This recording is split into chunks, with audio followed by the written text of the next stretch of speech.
everyone.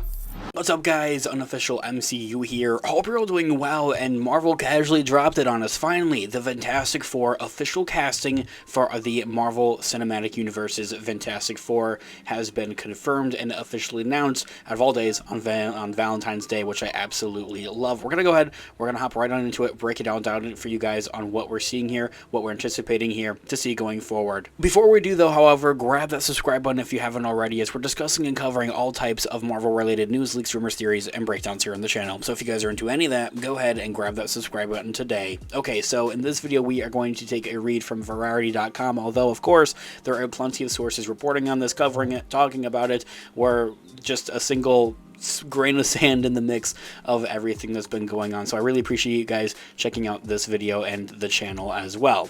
The Superhero Quadrant, the first characters created by Marvel Comics by Stan Lee and Jack Kirby, very much so fittingly, we'll come back around to that in just a moment, will be played by as follows: Pedro Pascal as Reed Richards, aka Mr. Fantastic; Vanessa Kirby as Sue Storm, aka the Invisible Woman; Vanessa Kirby having that relation to Jack Kirby, very fitting; Joseph Quinn as Johnny Storm, aka the Human Torch; and Ebon Moss as Ben Grimm, aka the Thing, or cousin from the Bear. I absolutely love that.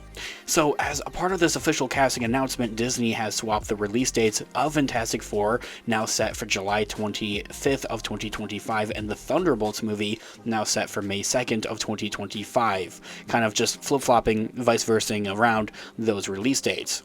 Those are two of the four Marvel tentpoles currently set to open in 2025 and hit the theatrical slate overall for the MCU. Along with that is going to be Captain America: Brave New World in February, and also, fingers crossed, the Blade movie in November, although I think we all know that the Blade movie has had a lot of trouble in the recent. Anyway, 4 Marvel films are also scheduled for 2026 after that, including the likes of Avengers: The Kang Dynasty. We'll see how that pans out.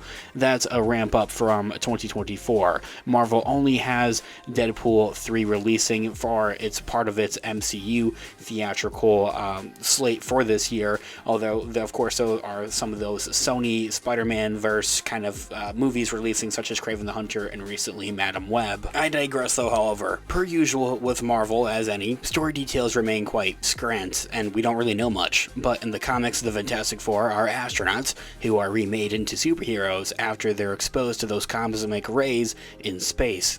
Reed Richards gains the ability to stretch his body, I think as we all know, to those astonishing lengths.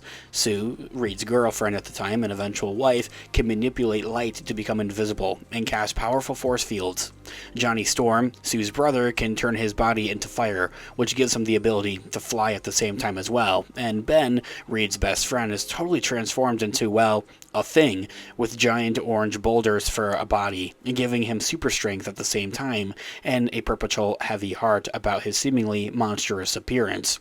One big thing that's been pointed out heavily, though, however, about this official poster for Fantastic Four and for its kind of just official announcement for its casting and everything of that, is that many have pointed out is that it looks like that this is going to be taking place in the 60s. Now, this is very much of a surprise, I think, given at that, although I will say some rumors have circulated around, of by which we have covered here on the channel. All the more reason to grab that subscribe button if you haven't already, to be up to date on all of your Marvel news, leaks, rumors, and everything in between, of course. But it was kind of said that the Fantastic Four movie was actually going to be taking place in the 60s. They caught a lot of people off guard, and I, of all of those people, was one of them that just didn't really buy into it or believe it. I didn't really see how they were going to do that or why they were going to do that. But given the track record of like but Captain Marvel movie, much rather, the first one that takes place throughout the 80s and then kind of correlates into the kind of like current day, I think that there is a big potential with what they could have going on with that. Also, the same kind of vibe from the WandaVision Disney Plus show kind of gives that same idea or vibe, at least in its earlier episodes, so it's definitely doable. Speaking of which, Matt Jackman, who's responsible for WandaVision and Monarch Legacy of Monsters with Godzilla,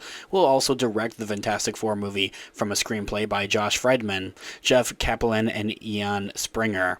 News of Pedro Pascal's casting first had been leaked around in the last couple of months, back in November, but most recently, a new SAG-AFTRA leak had said that Pedro Pascal was actually going to be set for Reed Richards, or Mr. Fantastic, for the Fantastic Four movie, and I think that was kind of like the go-ahead button maybe by Marvel Studios to go ahead and officially announce this and reveal this, although at the same time, they had this Valentine's specific poster that takes a minute to make, so maybe they were planning this all along. I digress though, however. Marvel had otherwise tried to keep a quite tight lid on who would actually play Marvel's first family, the Fantastic Four, considerably kind of widely to be among the most significant superhero characters ever created. Amongst them, Spider-Man, I think, would be up there, a part of the MCU. Filming is expected to begin by this summer as well.